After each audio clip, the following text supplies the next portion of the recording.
Hello, Agtastic listeners, and welcome back to the Ag-celerate podcast, the rendezvous for thought provoking conversations that shape the future of agriculture. I'm your host, Sujit Janardhanan, and I am thrilled to have you with us once again.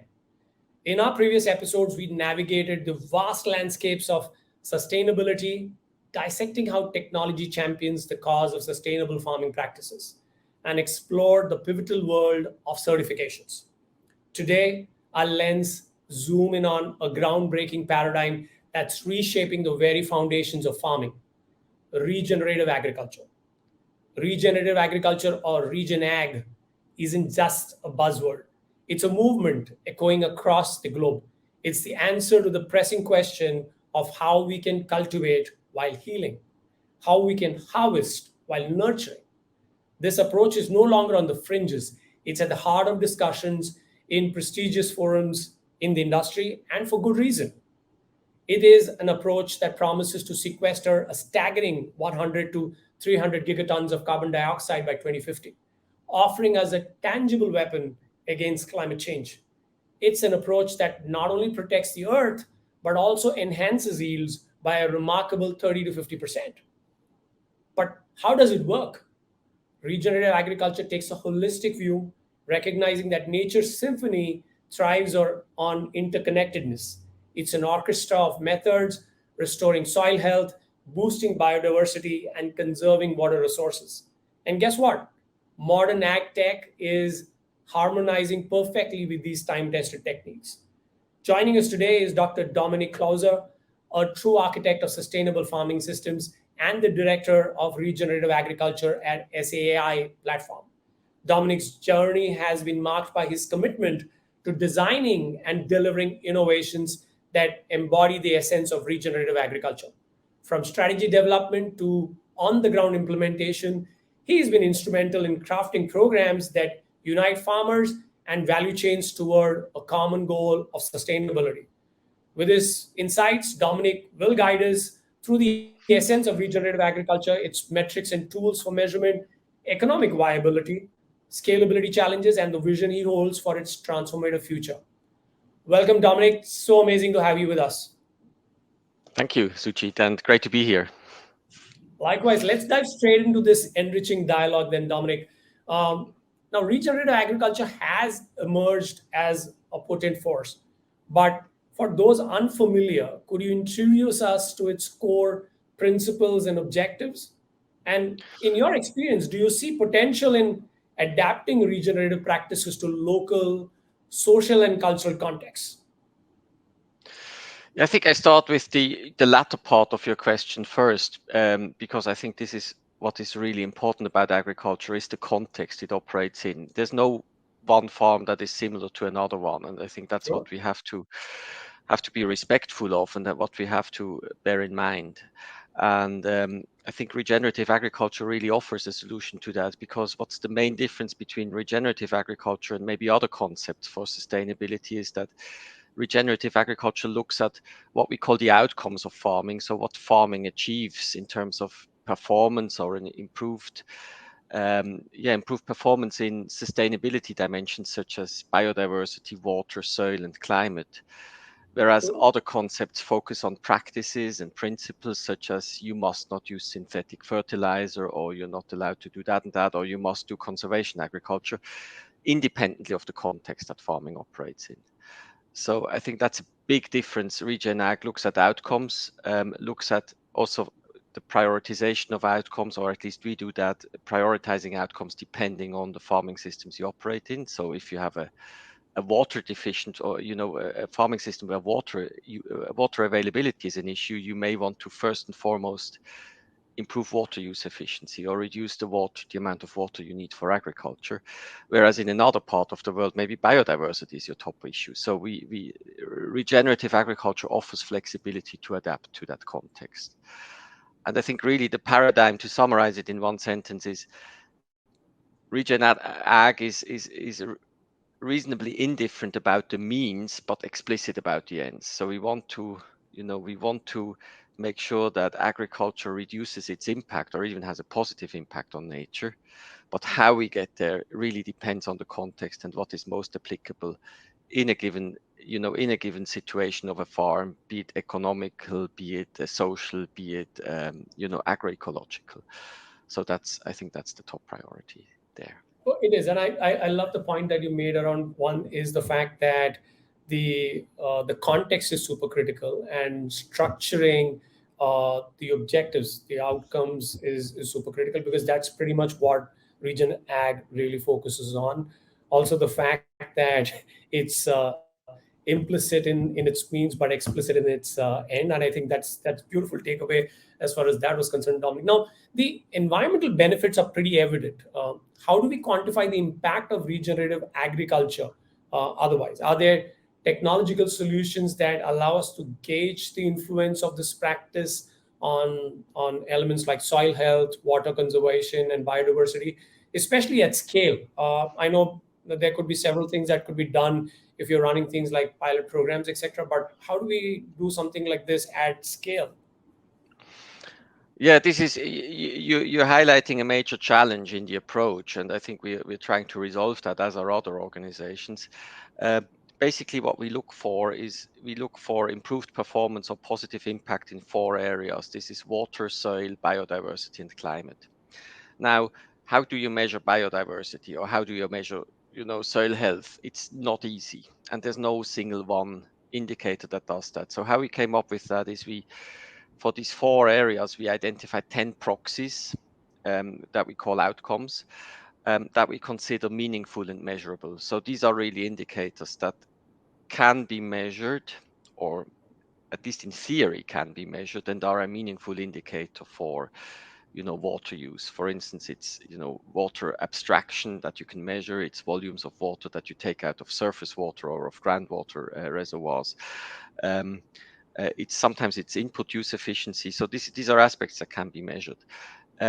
Now, coming back to the notion of the context, I think there's no single one way of measuring that across the world. It again depends on context, and I use that with biodiversity. Sometimes you want, in my part of the world, there's a lot of birds that are close to extinction, so they are indicator species for biodiversity. In other parts of the world, you might want to look at soil biodiversity. So there's different measures. Which doesn't make it easy, I suspect. But what is easy about agriculture? Um, Coming back then, lastly, to your to technologies and solutions we can use for that, I think there is a big opportunity there, and I think this is why I'm so excited about the topic at the moment. Is I think it's a completely new wave of technology that came in agriculture, with remote sensing, with artificial intelligence, new ways of gathering and modeling and analyzing data. Um, and we see that, and this is what we now, moving forward, we want to test such solutions in projects with our members. The site platform is a member organization, um, to show best practice in different farming systems, in different crops, even in livestock, to see what works, what are good indicators, and what are good ways to measure these indicators, or what are good metrics for the indicators, or proxies for the indicators, and what are good measuring solutions. And I think we will come up with a first suggestion for some of them later in the year. So we really want to advance that.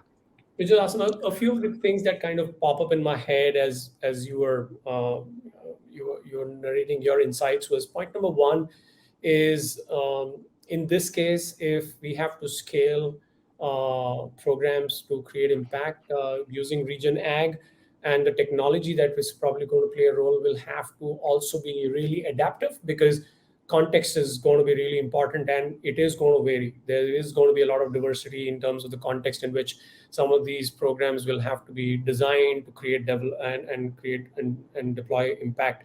The second piece that you also called out is, and that kind of probably threw up an idea, is there has to be a lot more collaboration amongst all the ecosystem players, because there's so much that we all need to agree on what's the best way to do something, both in terms of how do we measure, and then how do we manage, and then how do we measure progress and impact is going to be critical that we agree on commonly.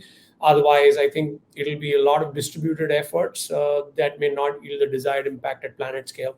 So those are some of the things that kind of stuck in my head as I heard you, Dominic. Now, delving into the economics, right? And this is super critical, because any new uh, initiative or way of doing things, etc., especially in an industry like agriculture, agriculture, where one challenge is really the end grower that we have to work with, and a large percentage of them are actually smallholder farmers, and hence the economics is super critical. Aside from its sustainability quotient, does regenerative agriculture hold a promising financial outlook for farmers and agribusinesses? Are the initial investments or potential long-term savings that you think we can actually highlight when we get started on an initiative like this? Yeah, another challenging area. I think firstly, what I have to say is always to me, sustainability isn't purely environmental. I think economic and social viability or sustainability are for me a core of the sustainability concept. So we should we yeah we must include that in our projections, in our planning and so forth, especially as you said in the context of smallholder farmers who live very close to the some of them are in poverty and some of them are just at poverty thresholds. And I think that's where sometimes the concept gets challenged. You mentioned some numbers in your introduction, and I don't want to challenge them individually, but 30 to 50% yield increase by just going back to nature sounds exciting, sounds too good to be true. And what my father always told me, if it sounds too good to be true, it might be too good to be true. And I think we have to be careful there and do our homework and see what is possible. What does that mean now in terms of how we roll it out or how we can roll it out? I think we have to be honest about upfront costs, changing practices, changing the way you farm. That costs you money, and oftentimes it also drags your yield in the first couple of seasons, and somebody's got to pay for that. And I think there's some papers and some experts out there that suggest a transition to regen ag pays for itself. You just you reduce production cost or you improve productivity. I personally feel that in most cases this will not be the case. You will have eventually a return on investment, but there is sort of the valley of, I don't know, it's not called the valley of death, but there is a valley of where basically your costs or you have a reduced profitability.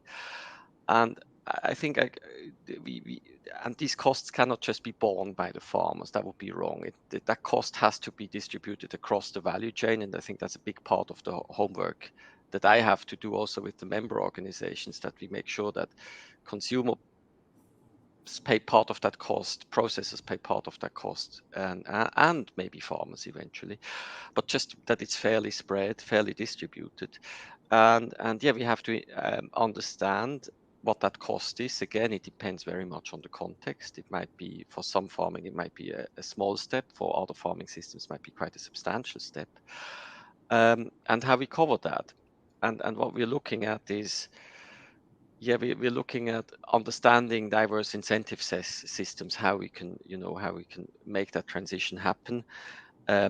Some of our members already offer premiums on regeneratively produced products. I like Right. the CEO of one member recently announced that he's ready to have a decreased margin for the next 10 years as a Wow. result of shifting to regenerative agriculture. So this is quite exciting. There are good commitments around that. And I think I would like to see more of that. Other approaches could be that we look at is subsidies, and particularly in Europe with the Green New Deal, revising the subsidy schemes maybe towards more outcome-based systems is something that should be looked at, and we're promoting. Another approach, it doesn't work for all crops, is basically shifting them out of commodities and into premium markets or into direct sales or direct retail. There's also some approaches that work. It's mostly working for crops that I consider emotional, coffee, cocoa, almonds, and crops like that, where you as a consumer or I as a consumer feel good by eating a regeneratively produced product of these categories. So yeah, I think the summary is the economic viability. I think it really depends on all elements of the value chain playing in. And I think the viability, by just saying it pays for itself, in some cases, but most cases, I think we will be disappointed about how this would plan out. So it needs a commitment of all the value chain players. So thank you for keeping us real there, Dominic. And I think it is super critical to understand um, whenever driving change, it does have its initial costs, effort, a lot of the change management that is involved. And hopefully, if we are getting this right on two fronts, one is having the interests of the growers at the heart of how we drive this change, and second is being aware of the fact that the long-term reason why we really would want to go this route is really ensuring that we have a planet that we can live on and sustain on. And I think that is going to be critical. I think those put together could be the right reasons, and not just the economics, as you called out, on why we would probably drive this a lot more aggressively than what we are doing today. Now, and that brings me to the next question, Dominic. Really, is scaling regenerative agriculture is the need of the hour, as in, and that is critical if you really want to see the impact that it truly can deliver, irrespective of what the numbers say. What challenges might large-scale agribusinesses encounter during this transition, and how can technology become a game changer in overcoming these hurdles? You gave an example of how one of your member organizations CEO actually was okay, openly suggesting incentives for farmers who probably produce using Regen Ag, and take away lesser margins when procuring from them. And I think that's one great way. And you refer to a couple of other models too. But how do we really scale this? And this is really the challenge that we need to really work through. Yeah, no, I think I'll come back to the technology in the second part of my answer. I think in terms of scaling, maybe let me look back on where what the components were of where scaling worked, or the cases where I know that scaling sort of ended up in a successful transition or in a scaled up transition to regen ag. I think the one aspect that mustn't be underestimated is that farmers learn from seeing and doing, and I think oftentimes you have a good support on the ground. Is it agronomists? Is it extension agents? I think if you can showcase, or demonstration farms, if you can showcase what good looks like, I think farmers are more likely to replicate. So that's quite important, and with that, sometimes it's also important not to have just your farm as a procurement, or as an organization that procures from farmers, but have lead farmers from the community you source material from, because there's also an element of co-creation, and I think that comes back to then the contextualization, and that local flexibility is, if you do what farmers like, it's more likely, or if farmers can do what they like, it's more likely to be adopted. And I think that's something that oftentimes organizations underestimate. They say, okay, we go for large scale conservation ag, but you really have to make sure then that farmers have the knowledge and have the means to do conservation agriculture, whether it's the equipment, training, and so forth. Then I think, maybe I stop there. I think that's quite important. The second important fact, and this is why I'm so excited to be at the side platform now and working with the members from the food and beverage industry, is I think it needs a market pull. Farmers tend to not do it if they don't see a benefit from going there.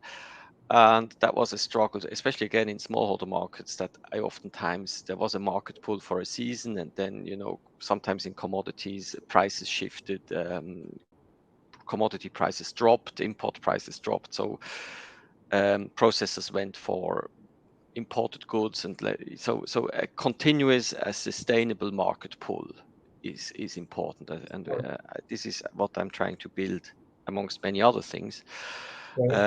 And cannot be underestimated. So a commitment, and we see these commitments more and more coming in, as I mentioned, that margin statement of a CEO of a rather big consumer good company said. Then on the role of innovation, I think innovation makes life easier, and there's one area of innovation that really helps the scaling is, despite of what I just said about face-to-face interaction between farmers and extension agents, if you have communication platforms where you can have sort of like daily updates or Q&As between farmers, so that you don't always have to travel to each farm, I think that helps, is complementary or is additional to face-to-face interactions. It cannot completely substitute it, but it can make it much more efficient. Secondly, data is very important, and quite frankly, I underestimated that when I joined the role at as a Regen Ag director at the site platform, how important the data is for consumer good companies, because of course they want to make sure that it is really regenerative. So they want to have, that data traveling the value chain, and I think there again, remote sensing solutions are very good, and other ways of capturing data to measure progress of farming towards regenerative agriculture. So that's an obvious area where innovation comes in. I think the other part of innovation that tends to get slightly underestimated is what I call sort of enabling innovation in terms of financing solutions and risk-taking solutions. So if you would have, and I think there's a couple of banks now coming in, but more credits with longer lifetimes, or with reduced interest rates, or de-risk credit, or you use regenerative agriculture as collateral against credits, or even insurance premiums. I think that would help. So that whole financing part, enabling part, is some is an area where maybe not as much innovation has gone in as in other areas, but where I see huge potential. I agree. No, thank you for those insights, Dominic. I think the key part that you spoke about right in the beginning was the show and tell part is going to be super critical for farmers to see what good really is, so that they can then adopt or adapt what they're doing to be able to really start practicing this. The other component around the technology and innovation piece, and I think data is going to be at the core, both digitizing as well as using remote sensing technologies, etc., to be able to complement all the efforts that are happening on ground, on field, so that you know what's going on ground. You're able to track, you're able to measure, and make changes to drive the right outcomes. Also being able to use the data at the core to be able to support the financial inclusion models, right, and as well as financial incentive models. I think that is going to be critical. If I think one of the things that I've always heard from the financial services industry when trying to really engage and interact with the agriculture space is the simple lack, or the existence of information asymmetry. Mhm. They would have loved to have so much more information, just like that they have of a lot of the retail consumers like you and me, where they really understand whom they are going to build a product for, or service a product for, etc. They don't have that as much as they would ideally want for the agriculture space. Um, and I think data and digitization can solve a lot of those gaps. But we still have a long way to go. Like you said, there are still gaps, and we need to really work collaboratively to be able to solve some of those.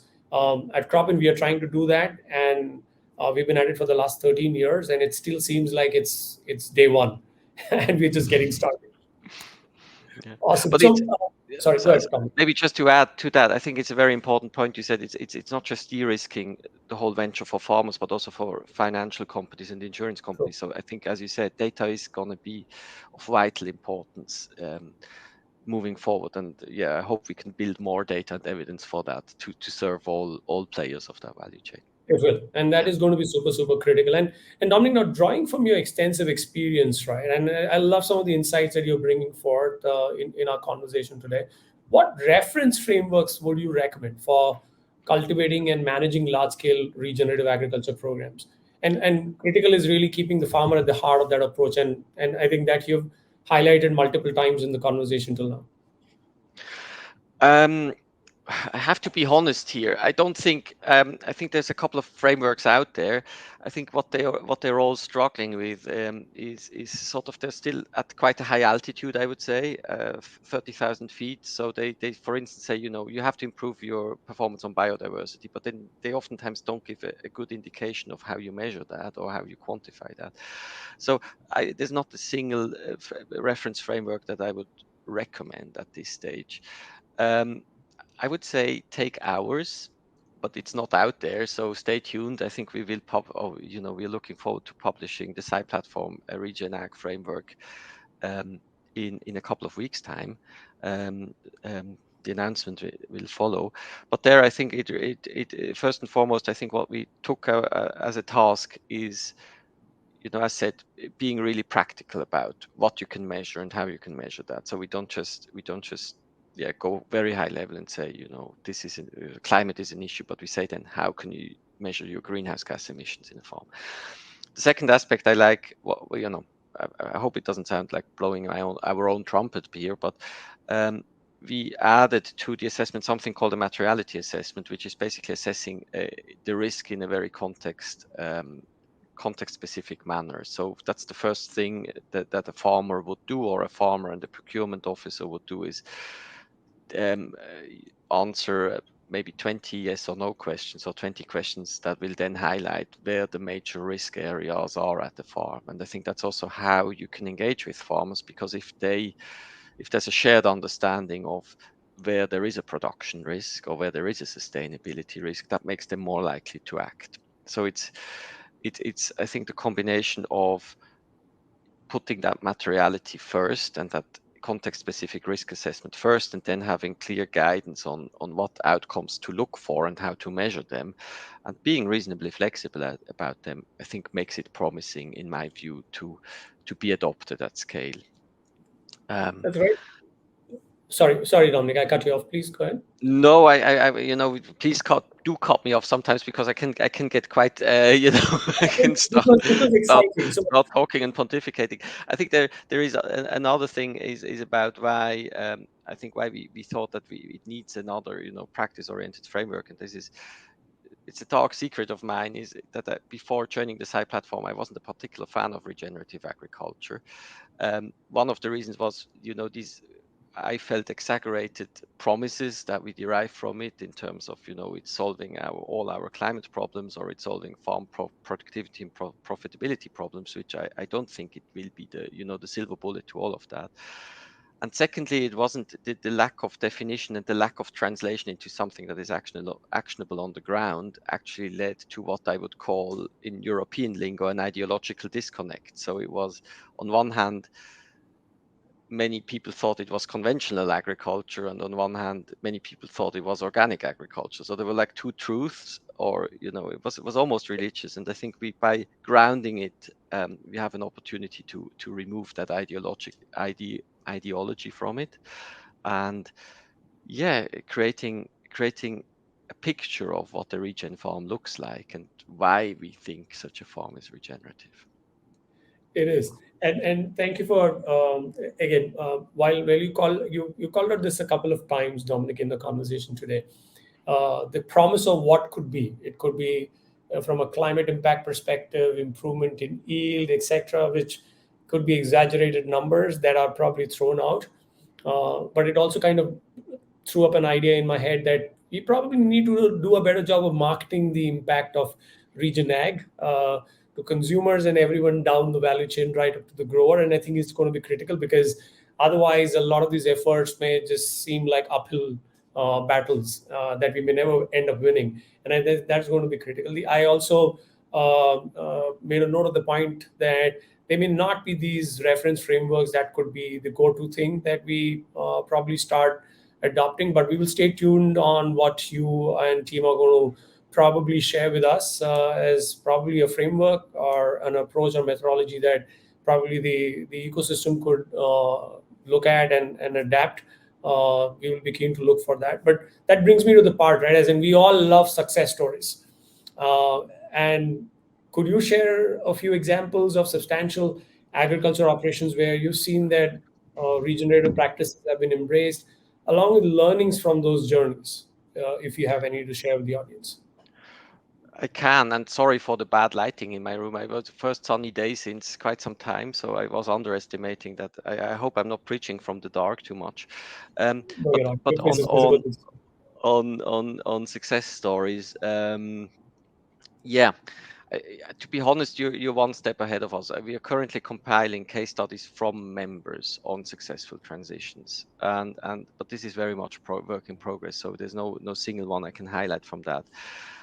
However, I think if you look at what some of our members do and how much effort and investment they put behind it, it's impressive and probably unprecedented. I'm in the sustainability business or science since 15 years, and I haven't seen that, how much oomph there is behind Regen Ag. So I'm pretty sure that we will get good good case studies, good examples of successful transitions in the next couple of months. from my previous work at the at the Syngenta Foundation, I think I had the pleasure of looking some good examples on how this worked. One was a large farmer cooperative in East Africa. All these case studies are published on the Syngenta Foundation's website. Right. Is called Adventure. They really had a massive problem with soil health, with water abstraction, the declining production. But I think in a very regenerative way, they diversified production, moved into a different way of farming, and all the indicators that we looked at look pretty impressive. So that's an East African example. I think in India and in Bangladesh we saw a lot of changes in how people grow rice, from you know water, what's it called, complete irrigation to alternate wetting and drying. That was a big success, I think, in Bangladesh. Large parts of the land have now moved to that to this way of farming. And then lastly, one example is Southwest Europe. I worked with olive and almond farmers who moved their production, reduced water consumption, and increased biodiversity, and increased even carbon capture in soils through new ways of farming. And the interesting part of that is it's different business models behind that. So the work in East Africa completely pays off by stabilizing or improving productivity.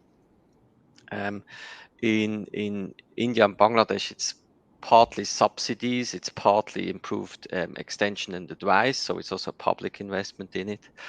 And in Mhm. Southwest Europe, it's moving products from commodities to premium, to premium branded products that directly are then marketed to consumers. So it's different approaches, but these are the ones that come to mind at this stage. But I'm happy to keep you posted on more cases.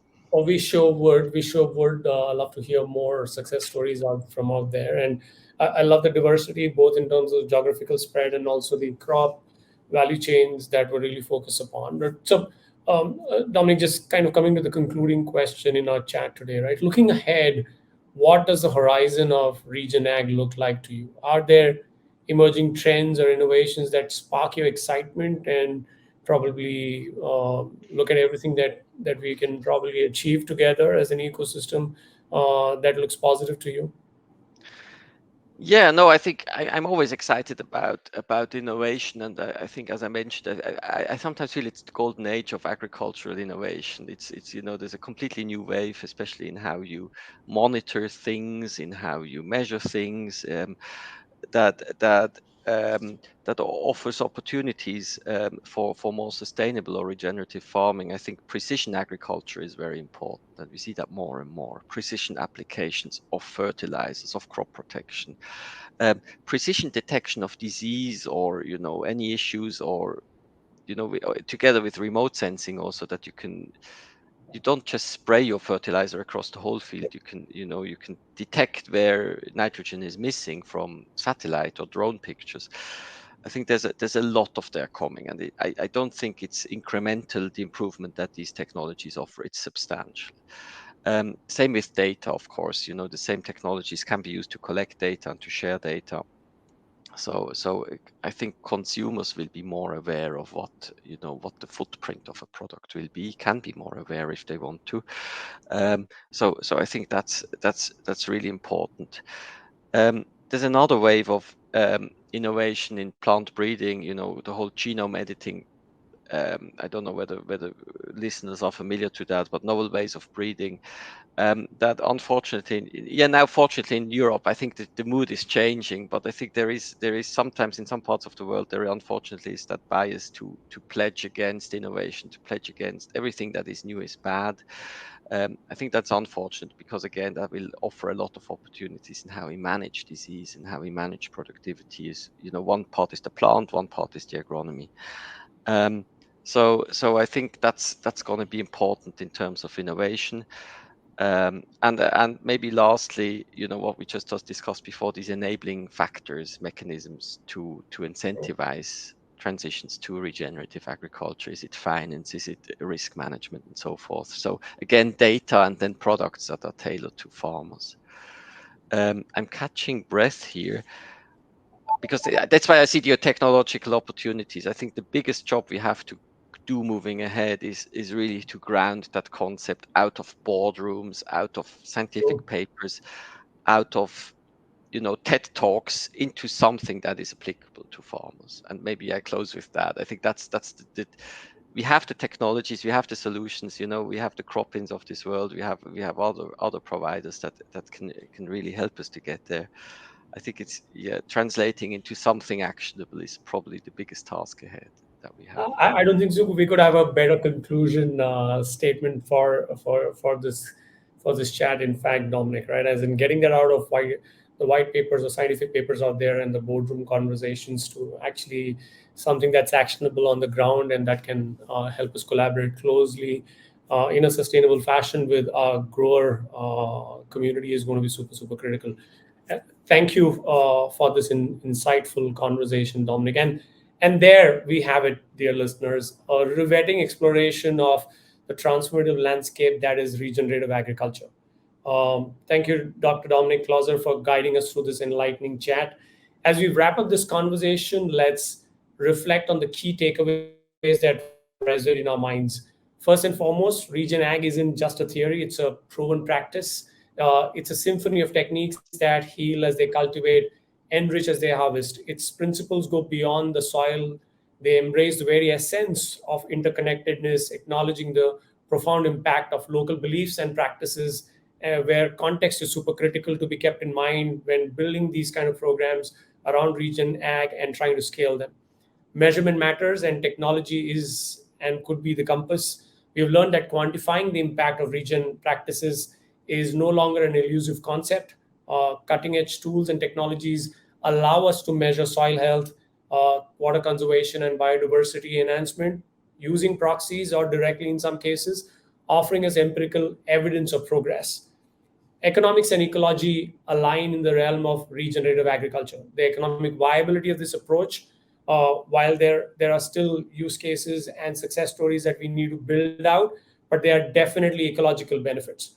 Farmers and agribusinesses can unlock not only sustainability but also financial resilience, and I think that's where the entire ecosystem will really have to come together, both to drive enhanced productivity and long-term savings for every single player, including bringing in incentives where every single player in the value chain play a role. Scaling up is a challenge, but technology could be the bridge. While the transition to large-scale regen agriculture programs can be complex, technology can emerge as a formidable ally. So embrace and adopt it. The challenges can be overcome through data-driven insights, innovation, and a commitment to shared goals, and which is critical to be driven across the entire ecosystem. While frameworks could be the foundation for change, this is not a one-size-fits-all game any which way. So I think that's where we'll have to do a lot of ground truth assessments, understand the context in which some of these programs can deliver value based on the communities and the regions in which you're planning it and the value chains that exist and how do they really interconnect with each other. And that is going to be critical. But try and build frameworks that are the most applicable for the communities and the regions that you're operating in, that can provide direction, clarity, and a holistic approach centered around the growers that you work with. And finally, the future does look promising. Emerging trends and innovations in regen ag do give us every reason to be excited. It's not just a method, it's a movement that is going to empower us to nurture the earth while nurturing our sustenance. So as we wrap up this episode, let's carry these insights with us. Let's champion regenerative agriculture in our own spheres, integrating sustainable practices and fostering a brighter future for our agricultural ecosystem. Thank you all for joining on this voyage of discovery. Until next time, keep sowing the seeds of change and let's continue nurturing tomorrow's harvest. Stay agtastic, stay sustainable, and embrace technology to adopt and scale.